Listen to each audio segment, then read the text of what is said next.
Now, there's a story that there was a boy, a 15-year-old boy, in the late 1950s in Alabama, and he was driving his dad's Ford down the road when he saw a few of his schoolmates, some seniors, parked on the side of the road, out of their car, kind of lounging around.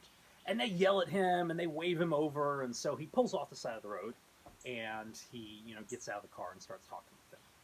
So they offer him a cigarette, and he's a freshman and they're seniors. So he accepts and starts smoking, pretending like he's used to doing this, even though his parents probably wouldn't approve. And he's trying to laugh at their jokes and fit in.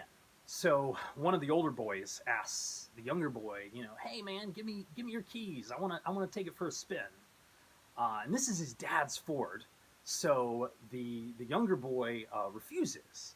He says, "Nah, my dad wouldn't like it." "Oh, your dad wouldn't like it." And the older boy kind of makes a grab for the keys, and the younger boy jumps back and he stumbles into one of the older boys behind him. The guy shoves him, so he stumbles forward, and then the older boy in front of him makes a grab for the keys again, and this time, when the 15-year-old jerks back, he elbows one of the older boys in the nose behind him, and this older boy starts bleeding. These are some rough kids, so they start punching him, and they don't stop. Things get a little out of hand. They're hitting him, and then he falls to the ground, and the boy whose nose is still bleeding starts kicking him, and he's kicking him, and finally his friends drag him off, and they're looking down, and the boy isn't moving. Quickly, they grab the keys to his Ford. They grab their own keys. They jump in the cars and they drive off. A pastor at a local church is driving down that same road a little time after they left, and he notices the body lying on the side of the road, and it's not moving. So he says a prayer for the family of the dead boy, and he looks at his watch and he keeps driving so he can make his evening service.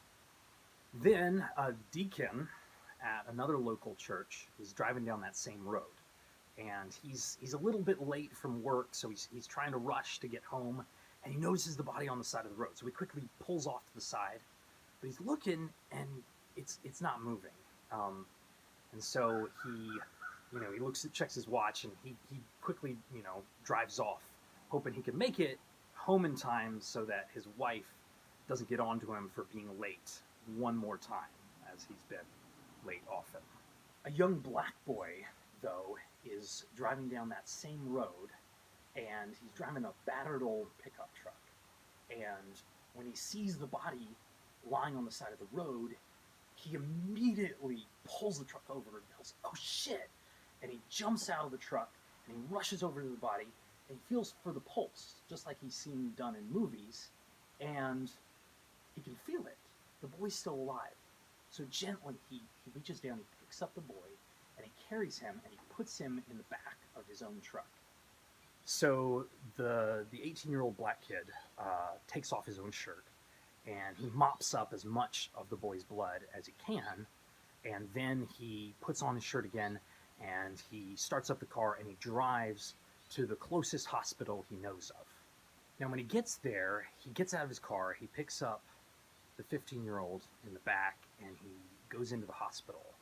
And as he's going, he notices that there's some people looking at him askance.